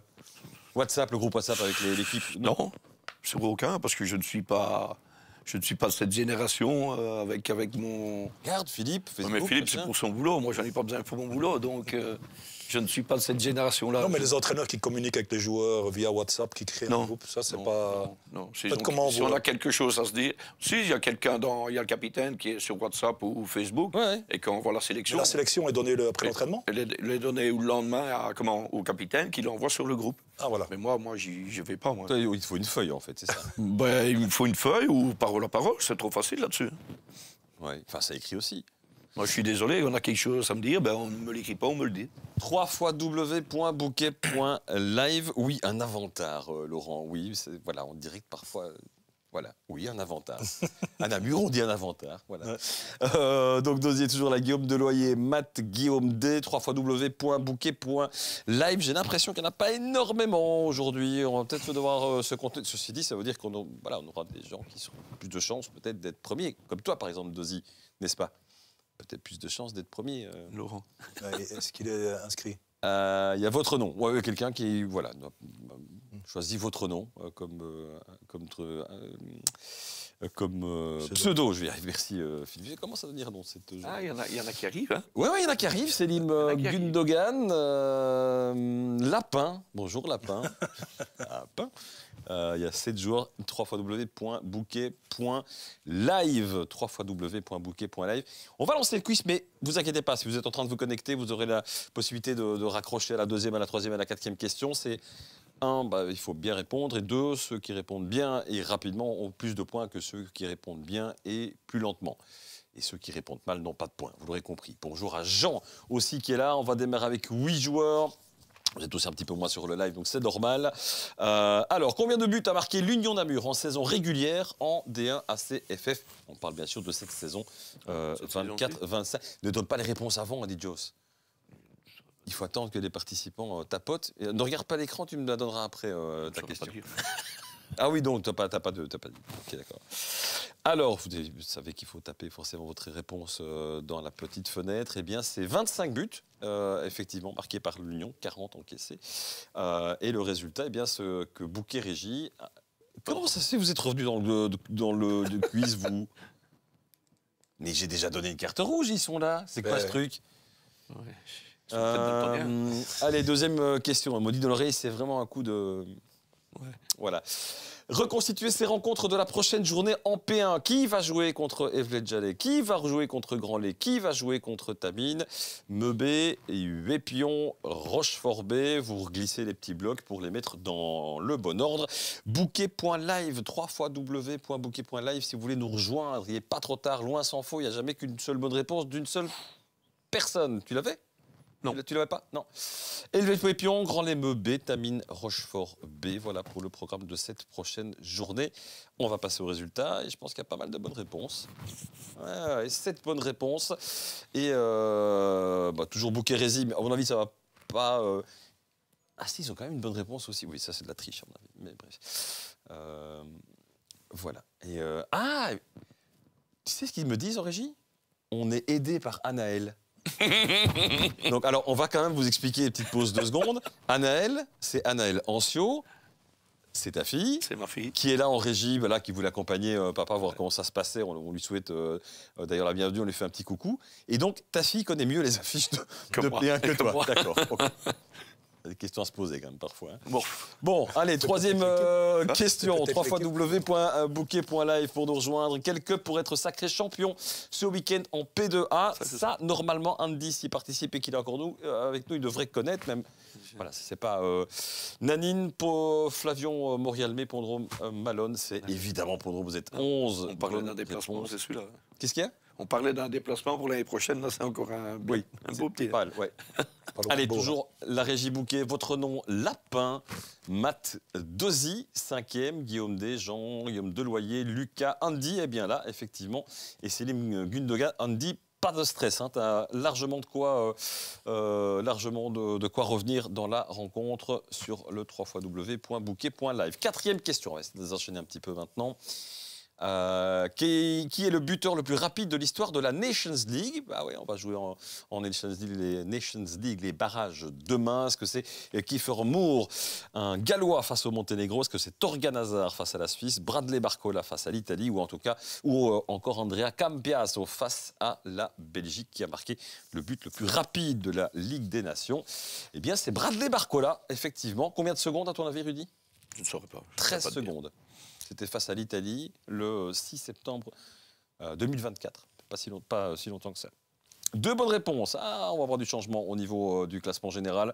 Votre nom est Jean, qui remonte à la 3e place. Votre nom, premier. Allez, on continue. 5e question. On arrive à la moitié pour pouvoir nous rejoindre sur le www.bouquet.live. Qui sont les buteurs du duel entre Larquet et Esch le week-end dernier en D3 ACFF? Vous devez me donner tous les buteurs, évidemment, sinon vous n'aurez pas tous les points. Est-ce que Memouemoué a marqué? Est-ce que Jonkers a marqué? Est-ce que Boker a marqué? Est-ce que Denebourg a marqué? Oui, non, à vous de choisir. Vous devez sélectionner les différents buteurs de ce duel, de ce derby. Et effectivement, il y en a 6 qui ont les 3 bonnes réponses. Doublé de Tanguy Jonkers, but de Walker et de Denebourg pour Esch, qui a bien répondu. Ouais, pas mal. Votre nom, Jean, Lapin, Matt et Dozy, toujours 5e. Courage, Laurent. Reste avec nous. Bouquet.live. Voilà, si vous voulez, vous êtes invité par The Special One à vous inscrire. 6e question pour ce quiz. On vous embarque jusqu'à la fin. Dans quel club belge Angelino, ailier gauche de Leipzig, a-t-il joué? Est-ce que c'est Virton, Lommel, Eupen ou le Liers? Je pense qu'on a perdu Rudy. Non. Tu sais? Non. Ah bon. Moi, je verrais bien Eupen. Ben voilà. Merci les amis d'avoir donné la réponse. Mais oui, c'est Eupen. Il y a une colonie là qui est arrivée. Ouais, c'est effectivement Eupen en Allemagne. Qui a joué un petit piège avec Lommel. Lommel, c'était encore aussi, tu vois, United avec le projet de City derrière. Mais non, c'est bien le club de Penn. Et pas mal. Lapin qui revient à la 2e position. C'est hyper serré avec votre nom. Matt, on peut encore y arriver. En fait, il y a pas mal de gens qui peuvent encore y arriver. Hein. Ça va être serré, à mon avis. 7e question. Pour ce quiz, quels sont les 2 clubs à égalité en tête du classement de P3B? Il faut là aussi me donner les 2 clubs. On en a beaucoup parlé dans cette émission. Chut. On ne voit pas. Si on voit, il y a un plan large, bien sûr qu'on voit. Mais bon, c'est vrai que c'est un peu... Voilà. Non. Alors, est-ce que vous les avez, ces 2 clubs? Toi, tu les as, Philippe, évidemment. C'est Leuze et Flawin. 7 bonnes réponses, si je lis bien, qui nous ont... enfin 7 personnes qui nous ont donné les bonnes réponses. Et toujours votre nom. Il y a 1 point de différence entre le premier et le 2e. Hein. C'est super chaud. Allez, 8e et Antépénultième question. On va vers la D2 ACFF. On vous demande de reconstituer le top 3. A priori, c'est facile. De la D2 ACFF, il faut aller bouger les petits carrés sur votre smartphone, sur votre tablette ou sur votre ordinateur dans la petite fenêtre de l'application. Réponse, Scarbeck, Oné. Tu l'avais redit. Oui. Bah, tu vois, tu aurais pu participer. 2 mauvaises réponses quand même. 2 mauvaises réponses. Est-ce qu'on a des changements? C'est serré. Et ça se joue à la rapidité aussi, évidemment. Notre Laurent, il est où? 8e, Laurent. Peut-être compliqué pour Laurent. Matt pourrait encore, Jean aussi d'ailleurs, pourrait encore revenir dans le game, comme on dit. Avant-dernière question de ce quiz. Vous allez me reconstituer les quarts de finale de cette Ligue des Nations qui vont se jouer à partir de demain. Contre qui va jouer les Pays-Bas, vont jouer les Pays-Bas, la Croatie, le Danemark, l'Italie. C'est quoi les matchs de ces quarts de finale de Ligue des Nations en aller-retour, évidemment, pour avoir le Final Four. Ce sera Pays-Bas-Allemagne, intéressant. Croatie-France, un remake de finale de Coupe du Monde. Un Danemark-Portugal. Et puis Italie-Allemagne, ça promet quand même. Italie-Allemagne. Pays-Bas-Espagne, donc. Hein. Et Pays-Bas-Espagne, ouais. Ça va être sympa. Alors, 9 bonnes réponses, 2 mauvaises. Est-ce que ça change? Ça change, j'ai l'impression, dans la tête du classement général. Lapin. Ça a été long pour Lapin, mais Lapin a la bonne réponse. Quoi? Lapin, ça court vite. En l'occurrence, ici, il dit ses points.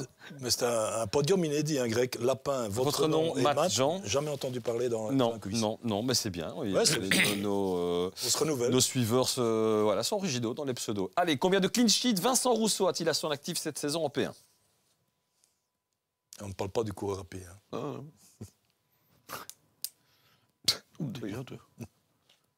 C'est 14. 12, 16, 25 clean sheet quand même. C'est 14. Il y a une bonne réponse et on va vite savoir. Et c'est votre nom, regardez. La remontada, il était 2e. Enfin, il ou elle était 2e. Et voici premier. C'est votre nom qui est donc vainqueur de ce quiz. Bravo. Il était si salé que ça? Non, il était normal. Mais voilà, moi je suis étonné du podium là. Apparemment c'est Thomas Ligo en fait. Qui dit la question « Entrez votre nom » n'était pas claire. Voilà. Ça ne m'étonne pas de lui. Voilà. Allez, on va passer à la carte fuite avant de... Pardon, la carte talk. Avant de terminer cette émission, la carte du joueur qui était choisie par Rudy, c'est Brian Verstraat.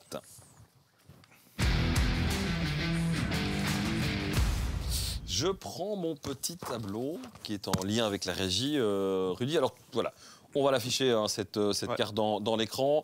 Tu connais un peu le principe. Il y a 3 cotes à me donner dans des dizaines différentes. Une cote d'attaque-défense, une cote technique et une cote physique.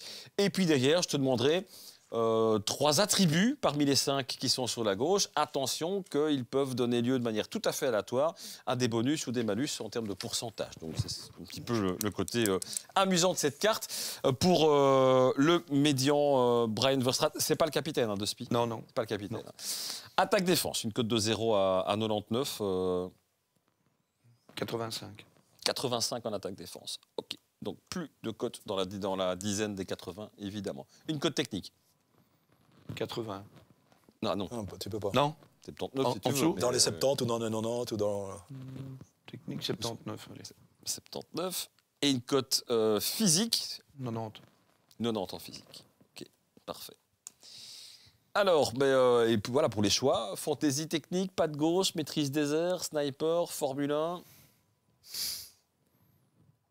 C'est pas un technicien, visiblement, si je vois cette Si, il a la technique. Le gars, il a 22 ans, quoi, donc il a encore tout le temps de s'améliorer. Pas de gauche, il s'est frappé? C'est un petit peu plus limite la patte gauche. Un petit peu plus limite. OK. Maîtrise des airs. Mais de la tête, je ne pense pas qu'il nous ait marqué un goal de la tête. Peut-être pas, parce que il vient dans le rectangle, mais on tombe chaque fois sur un gabarit plus puissant que lui. Et dans ses duels au milieu de terrain? Dans les duels au milieu de terrain, c'est pas mal. C'est pas mal. De la tête aussi? De la tête aussi. Allez, on va quand même lui mettre une maîtrise des airs alors, parce que si c'est un médian, son rôle c'est quand même plus dans le milieu de terrain que d'aller chercher sur un corner. Rapide? Rapide, oui. On va lui mettre Formule 1. Formule 1. Et c'est pas... Non, c'est vite, c'est bon. Sniper, c'est quelqu'un qui s'est trouvé des angles de passe, qui a une bonne vision du jeu Il a une bonne vision du jeu. Sa grosse force, c'est qu'il sait casser les lignes balle au pied. Donc, alors, devant un but, il n'est pas maladroit du tout. Si tu regardes un petit peu les stats en 2 ans, mais pour un gamin qui n'a que 22 ans et qui est titulaire depuis 2 ans à part entière, je ne vais pas dire qu'il a 25 goals, ou il y sera peut-être en 2 ans, fin de championnat. Donc oui, pour moi, dans un rectangle, c'est bon. Ouais. Allez, on va les mettre sniper. Ouais. Ça me paraît quand même un peu la définition du sniper, ça. On va voir ce que ça donne d'ici quelques instants. 12 buts cette saison. L'année dernière, c'est à peu près la même chose. 12 buts pour un 8, c'est un 8. C'est un 8 ou un 10, oui. Parfois, je le fais jouer à gauche ou à droite pour essayer de le faire évoluer et voir un petit peu... 71 de cote. On est un peu sur la même chose que la semaine dernière. Une cote qui pourrait être décevante, mais à 22 ans, un gamin qui a 71 de cote, c'est, j'imagine aussi derrière ça, de ce que tu me dis, je sais traduire, c'est un gamin qui a une courbe de progression. Oui, il a une grosse courbe de progression. Hein, je le remets un petit peu maintenant. Maintenant, je pense à l'âge où il a, j'avais eu Gauthier Smal, dont tu parlais tantôt, donc que j'avais eu à 17-18 ans à Meudon. Bon, maintenant, on connaît les qualités de Gauthier. Il y avait un gros volume de courses. Mais je pense qu'à son âge, celui-là, techniquement, est meilleur que Gauthier Smal. Qu'est-ce qu'il doit améliorer ? Sur quel point il doit travailler absolument ? Pied gauche, ça sûrement. Enfin, c'est un droitier, je suppose. Oui, c'est un droitier, mais bon. Oui, tu dois améliorer pied gauche, son jeu de tête. Offensif. Timing ou physique ? Et puis prendre un petit peu de masse musculaire, quoi. Donc, mais maintenant, il a tout l'avenir devant lui, hein, donc ça ne m'étonnerait pas que d'ici 2-3 ans, il joue en D3 ou D2, quoi. Vous retrouverez la carte sur les réseaux, évidemment, très vite après cette émission, qui va tout doucement se clôturer, mon cher Philippe, puisqu'on rentre pile dans les arrêts de jeu. On pourrait quand même demander à Rudy, vas-y, je t'en prie, l'avenir de cette équipe de SPI. Bon, on espère le tour final pour vous en fin de saison. Et puis l'année prochaine, est-ce que les manœuvres ont déjà commencé ? Il y a déjà des transferts. Qu'est-ce que vous souhaitez pour la saison prochaine ? De vivre plus ou moins une saison comme cette année-ci, quoi. Donc on avait tablé plus ou moins sur 40 points au début de saison. On veut maintien, donc. 40 points, c'est pas le maintien. Entre mou. Bon, la colonne de gauche. Là, on visait la colonne de gauche. À distance de tir et d'un éventuel sur malentendu, tour final. Tour final, bon, il ne faut quand même pas oublier que malheureusement, comme Malcolm en a très bien parlé tantôt, c'est bien de battre Evlette, mais si c'est pour être battu à Tamine, ça ne sert à rien. Donc, nous, on a perdu des points contre Anvers et Jeudine. Maintenant, peut-être avec ces points-là, tout en menant 2-0 contre Anvers. Tu n'as pas les mêmes objectifs maintenant que... Ouais, c'est ça. Donc maintenant, on serait à 44 points, on serait 5e, on serait dedans. Donc, avec tous les joueurs qui étaient là sur papier au début de saison, tu as parlé de blessures, etc., SPI pouvait jouer un peu plus haut quand même encore. Hein. Oui, on visait cette 5e place, mais de toute façon, les 5 équipes que j'avais données en championnat sont dans les 5 premières. Donc c'est les équipes qui ont un petit peu plus les moyens que les autres. Il ne faut pas se cacher. Hein. Faut pas se cacher. Et la question qu'on a envie de vous poser aussi, que devient notre ami Simon Van Bastolar ? Est-ce que SPI est encore autant dépendant de Louis Qu'est-ce qui se dit Est-ce que la santé est toujours là du côté de Simon ? Simon est toujours là, donc la santé, on connaît ses problèmes de santé, mais il est toujours présent dans le club. Maintenant, au niveau financier, est-ce qu'il injecte dans le club ou pas ? Moi, je ne le sais pas. Ça, c'est un problème de commissaire. C'est pas le problème de l'entraîneur. Donc, ça reste un club quand même bien structuré. Il y a Richard Laurent qui est toujours là, Benoît Walgraff, Luigi Sesson. Oui, ils sont toujours là. Et puis, ils sont accessibles quand on a besoin de leur parler, ils sont là. Donc, vous sentez un comité comme vous l'aviez à Petit Waret à Petit Waret, le comité, ils étaient 2 ou 3. Ici, ils sont plusieurs. Donc là-bas, prendre des décisions, c'était un peu plus facile. Maintenant, en P1, c'est vrai qu'à Petit Waret, on avait la chance d'avoir M. Samin comme président, qui était un dirigeant d'entreprise et qui malgré tout, s'il connaissait, même s'il me disait non, je ne connais rien au foot, mais il savait gérer un projet. Il savait gérer ses affaires. Maintenant, c'est Jean-Philippe Dit Perret qui est président ou qui s'occupe du club de Pirouet, et ils font ça très bien, et tant mieux pour eux. Mais à SPI, ils sont là, le comité nous laisse carte blanche pour toutes les décisions qu'on a à prendre. Donc, sain. En tout cas, au niveau de la gouvernance, c'est ça. Déjà des noms ? Des noms, on en a, mais disons ici, on va rajeunir un petit peu les cadres. Bon, maintenant, il y en a qui vont rester. Bon, j'ai discuté avec certains hier, d'autres jeudi. Qui reste ? On sait, enfin, il y a des il y a Zali qui va rester, après Shaini va rester, Boujabou va rester, Lispan va rester, Giraudet va rester, Rigaud va rester. Verstraat. Verstraat, il hésite un peu. S'il a un club plus haut, ben, je n'empêcherai jamais un gamin d'aller plus haut. Fromont, ben, je dois aller voir jeudi. Donc, je ne sais pas voir 20 joueurs pendant un entraînement ou après un entraînement. Ça, c'est impossible. Ça. Et nous n'avons pas cité Thibaut Vigneron, votre adjoint, précieux adjoint. Il n'y aurait pas Rudy Ancios sans Thibaut Vigneron? Ça, je ne sais pas le dire. Mais Thibaut voulait rester. Maintenant, si Thibaut, ben, il a été papa récemment. Donc maintenant, s'il m'avait dit, Rudy, j'arrête parce que le truc, ben, j'aurais peut-être continué, mais peut-être sans doute avec quelqu'un d'autre. Mais c'est l'adjoint idéal. C'est l'adjoint idéal. Bon, on se connaît. J'ai quand même eu qu'autre joueur que ce soit Armeux ou à Petit Waret. Donc on se fait confiance. D'ailleurs, c'est lui qui a donné l'entraînement hier. Puis un entraîneur, un T2, n'est pas là que pour mettre ses plots. Et puis, non, il donne l'entraînement, puis c'est tout, quoi. Et Rudy sera encore là combien d'années dans le foot provincial ou autre? Personne ne sait le dire, même pas moi.